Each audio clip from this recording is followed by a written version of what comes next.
अस्सलाम वालेकुम friend, bag Ali बाबा real estate channel में खुश आमदीद। पाकिस्तान का नंबर 1 लर्निंग चैनल पर आपको रियल एस्टेट के बारे में बताया जाता है। आप रियल एस्टेट के रिलेटेड सीखना चाहते हैं, लर्न करना चाहते हैं तो इस चैनल के साथ जुड़े रहें। अगर आपने ये डिसाइड कर ही लिया कि आपने प्लॉट ख़रीदना है और आप जो है अब बिल्कुल आप इससे एग्री हैं कि हमें प्लॉट ख़रीदना चाहिए, तो इसके पिछली जो वीडियो है उससे मैंने बताया था कि आपको प्लॉट खरीदने के जो है वो एडवांटेजेस क्या हैं, आपको क्या क्या बेनिफिट्स हैं। तो आज मैं बात करूंगा कि उसके कुछ रिस्क क्या है, उसके जो है डिसएडवांटेजेस क्या हैं। तो ये आपने अपने जहन में ज़रूर रखने हैं। जब भी आप प्लॉट लेने जाएं तो इन रिस्क को और डिसएडवांटेजेस को आपने लाजमी जहन में रखना है, क्योंकि आप जब भी कोई चीज़ ख़रीदें उसकी जो है आप जो तस्वीर के दो रुख है उसको आपने ज़रूर देखना है। उसकी आपने क्वालिटीज़ भी देखनी है, उसके रिस्क भी देखने हैं। तो इस तरह से आपको जो है वो एनालाइज करने के बाद, एनालिसिस करने के बाद आपको कोई भी प्रॉपर्टी खरीदनी चाहिए। तो आज मैं इसके जो है चंद रिस्क आपके साथ शेयर करूँगा। उसमें सबसे पहला जो रिस्क है, सबसे जो कॉमन रिस्क है, वो रिस्क होता है कि टाइटल ओनरशिप।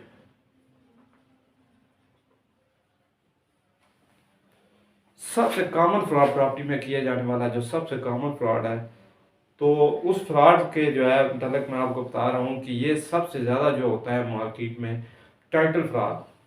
टाइटल फ्रॉड से मुराद ये है कि ज़मीन का टाइटल नहीं क्लियर, चाहे वो उसका जो है अभी ज़मीन एग्रीकल्चर है, उसका जो है वो अभी कन्वर्ट नहीं हुई रेजिडेंशियल या कमर्शियल यूज़ के लिए, ये भी टाइटल रिस्क हो सकता है। अनदर, आप जो है प्रॉपर्टी खरीद रहे हैं, अगर वो प्रॉपर्टी जिस बंदे से आप खरीद रहे हैं वो प्रॉपर्टी उस बंदे के नाम नहीं है, ये भी एक टाइटल रिस्क हो सकता है। आप जो है जिस बंदे से खरीद रहे हैं उसके डॉक्यूमेंट्स नहीं क्लियर, उसके जो है इनकम्बरेंसेस नहीं क्लियर, जैसा कि मैंने अपनी पिछली वीडियोज़ में इनकम्बरेंसेस से जो है रिलेटेड मैंने आपको बताया था कि इनकम्बरेंसेस जो है क्या होते हैं। ये थर्ड पार्टी क्लेम्स होते हैं, ये बैंक के हो सकते हैं, ये टैक्स लीन्स हो सकती हैं, ये कोई मेंटेनेंस जो है वो लीन्स हो सकती हैं। इस तरह से मुख्तलिफ जो है थर्ड पार्टी क्लेम जो है वो हो सकते हैं। तो ये तमाम चीज़ें जो है ये इनकम्बरेंसेस में आती हैं। कोई इसके जो है वो टाइटल में फ़र्क हो सकता है। ये तमाम चीज़ें इसके जो है ये पहला रिस्क है, टाइटल ओनरशिप इसमें आती हैं। तो ये चीज़ आपने ज़रूर ध्यान में रखनी है कि जब भी आप प्रॉपर्टी खरीद रहे हो तो उसका टाइटल क्लियर होना चाहिए, बिल्कुल एकदम जो है उसको क्लियर होना चाहिए, उसमें कोई डाउट नहीं होना चाहिए। फर्स्ट स्टेप आपका यही है, इसको आपने फॉलो करना है कि टाइटल ओनरशिप जो है आपकी क्लियर होनी चाहिए। एक तो ये हो गया आपका जो है रिस्क। दूसरा इसका रिस्क है वही जो है मैंने आपको बताया कि इसका जो है चेंज ऑफ टाइटल। ज़मीन अगर एग्रीकल्चर है तो अगर वो रेजिडेंशियल यूज़ के लिए अभी तक नहीं जो है रेडी, तो उसको आप जो है रेजिडेंशियल यूज़ के लिए आप नहीं उसको यूज़ कर सकते, वो इलीगल है। आप उस पर कोई प्रॉपर्टी बनाएंगे, आप घर बनाएंगे, कोई बिल्डिंग बनाएंगे तो आपकी लीगली कंसिडर नहीं की जाएगी। तो एक जो है दूसरा इसका सबसे बड़ा जो है वो चेंज ऑफ टाइटल। ज़मीन का जो है टाइटल जो है वो क्लियर होना चाहिए। चेंज ऑफ टाइटल अगर वो एग्रीकल्चर थी तो नॉन एग्रीकल्चर ज़मीन का जो है उसका चेंज ऑफ टाइटल क्लियर होना चाहिए। तीसरे नंबर पर है सबसे जो है मेन के, आप जो है जो प्रॉपर्टी खरीद रहे हैं,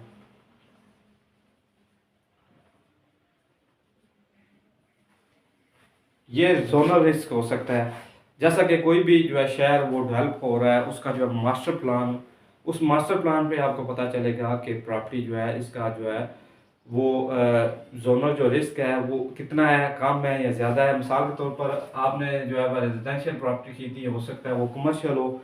अगर आपने कमर्शियल खरीदी है, हो सकता है वो रेजिडेंशियल हो। या फिर वो मास्टर प्लान में जो है वो उसकी जो है डेवलपमेंट में उसके जो है वो मास्टर प्लान में शो नहीं हो रही, उसके जो है मास्टर प्लान में ये क्लियर नहीं कि वो प्रॉपर्टी रेजिडेंशियल है, वो एग्रीकल्चर है या वो कमर्शियल है। तो ये जोनल रिस्क जो है ये भी आपके लिए बहुत ज़्यादा इम्पोर्टेंट है कि जोनल रिस्क जो है इसको भी आपने ध्यान में रखना है। ये मास्टर किसी भी सिटी का जो मास्टर प्लान उसको देखने के बाद आपको पता चलता है, ठीक है। फिर उसके बाद जो है सबसे मेन जो कॉमन रिस्क है वो है कि फिजिकल जो है मेजरमेंट्स।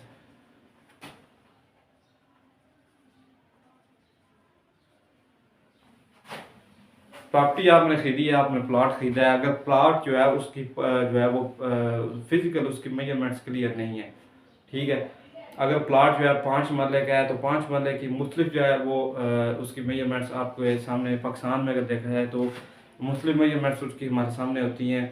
और 5 मरले की जो है 272.25 भी होता है, 250.25 भी होता है। और इस तरह से जो है ये मतलब कि इसकी मुख्तलिफ जो है मेजरमेंट्स हो सकती हैं। तो ये आपकी जो मेजरमेंट्स है, आपकी जो फरमाइश है, इसको एकदम क्लियर होना चाहिए। अगर 5 मरले का प्लाट है तो वो 5 मरले का ही होना चाहिए, अगर वो 3 मरले का है तो वो 3 मरले का ही होना चाहिए। ये आपको जो है सही क्लियरली करना चाहिए। आप कोई बिल्डिंग ले रहे हैं तो वहाँ पर भी आपको जो आपका जो कारपेट एरिया है, जो बिल्डअप एरिया है, वो जो आपको बताया गया है, जो प्लान पे शो किया गया है, जो लेआउट पे शो किया गया है, वो आपको प्रॉपर वो एरिया मिलना चाहिए। तो ये मेजरमेंट के हवाले से है कि आपको फिजिकल मेजरमेंट में भी ये रिस्क आपका हो सकता है। उसके बाद जो है इंक्रोचमेंट, चलो ये हाउसिंग सोसाइटी में तो ये इतना कॉमन नहीं है, लेकिन ये आप अगर प्राइवेट जगह पर कोई भी प्लॉट खरीद रहे हैं, प्रॉपर्टी खरीद रहे हैं, तो वहाँ पर आपको जो है वो इंक्रोचमेंट का इश्यू हो सकते हैं। जैसा कि कोई 2 प्लॉट्स हैं, 2 जगह पर अगर प्रॉपर्टी है, तो सेंटर में अगर आपकी प्रॉपर्टी है तो उसकी बाउंड्री जो है वो साथ मिल सकती हैं। उसकी बाउंड्री दूसरे जो है वो ऑनर की दूसरी प्रॉपर्टी की जो है बाउंड्री जो आपकी प्रॉपर्टी में हो सकती हैं। इस तरह से जो है वो मुख्तलिफ किस्म की जो है दोनों तीनों साइड जो हैं उनसे आपको इंक्रोचमेंट का जो है वो ख़तरा हो सकता है कि कोई आपकी बाउंड्री से आगे अपनी जो है वो प्रॉपर्टी उसको इंक्रीज़ ना करे।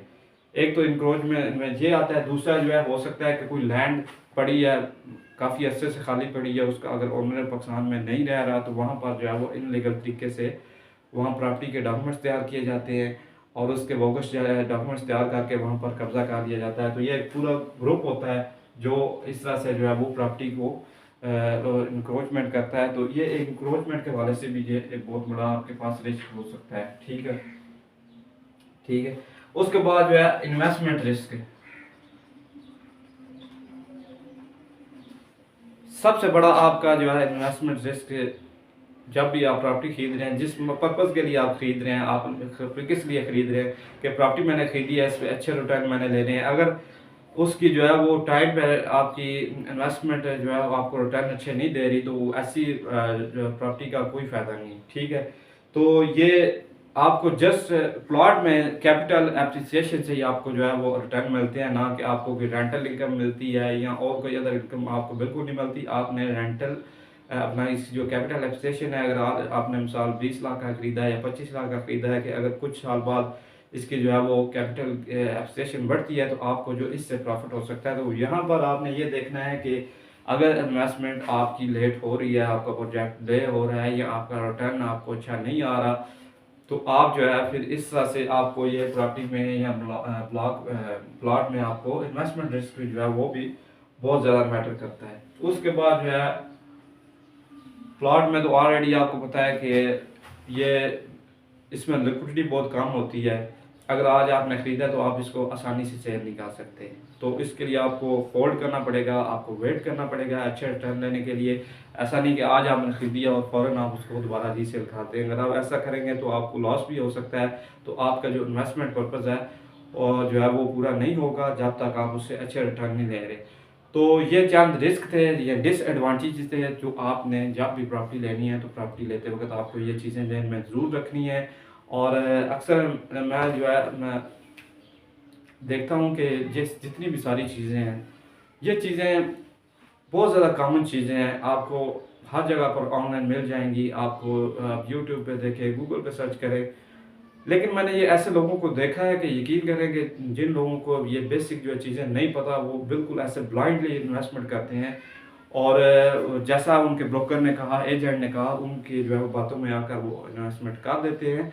तो जो भी आपका जो है, चाहे वो रिलेटिव्स क्यों ना हो, आपका कज़न क्यों ना हो, जो भी आपका जो है रिलेशन है किसी ब्रोकर के साथ, एजेंट के साथ, आपने ये चीज़ें ज़रूर चेक करनी है। ये एडवांटेजेस और डिसएडवांटेजेस आपके सामने ज़रूर होने चाहिए ताकि आप अच्छा डिसीजन ले सकें, अपनी इन्वेस्टमेंट को प्रोटेक्ट कर सकें। और जो है ये चीज़ें आपके लिए बहुत ज़्यादा ज़रूरी हैं, क्योंकि आपकी हार्ड मनी है, आपने जो है पैसा आपने कमाना है, आपने लगाना है वहाँ पर। तो ब्रोकर का इसमें जो है कोई किरदार नहीं, जस्ट आप उसकी कमीशन जो है वो उस पर मैटर कर रहा होता है, कि डिपेंड कर रहा होता है कि आपकी जितनी ज़्यादा प्रॉपर्टी जो है वो आप लेंगे, जितनी ज़्यादा आप उसको रीसेल करेंगे, तो उसकी उतनी ज़्यादा उसकी जो है वो कमीशन ज़्यादा बढ़ेगी। और इससे सिर्फ और सिर्फ एजेंट या आपका ब्रोकर जो है वो पैसे कमा सकता है, इन्वेस्टर पैसे नहीं कमा सकता। तो ज़रूर करें, रियल एस्टेट में करनी चाहिए। कुछ लोग कहते हैं रियल एस्टेट में इन्वेस्टमेंट नहीं करनी चाहिए, ज़रूर करनी चाहिए, लेकिन प्रॉपर ड्यू डिलिजेंस के थ्रू, प्रॉपर प्रॉपर्टी को चेक करने के बाद, प्रॉपर्टी का टाइटल, प्रॉपर्टी के तमाम रिस्क जो है वो चेक करने के बाद आपको अब प्रॉपर्टी लेनी चाहिए, चाहे प्लॉट लें या बिल्डिंग लें, कोई भी लें, ठीक है। तो इससे आगे जो है प्लॉट के रिलेटेड कोई वीडियो अगर मैंने समझा कि कोई चीज़ है ऐसी जो आपको बताने वाली है प्लॉट के रिलेटेड, एक और वीडियो जो मैं प्लॉट के रिलेटेड लेके आऊँगा। तो नेक्स्ट वीडियो के लिए इजाज़त है, अल्लाह हाफिज़।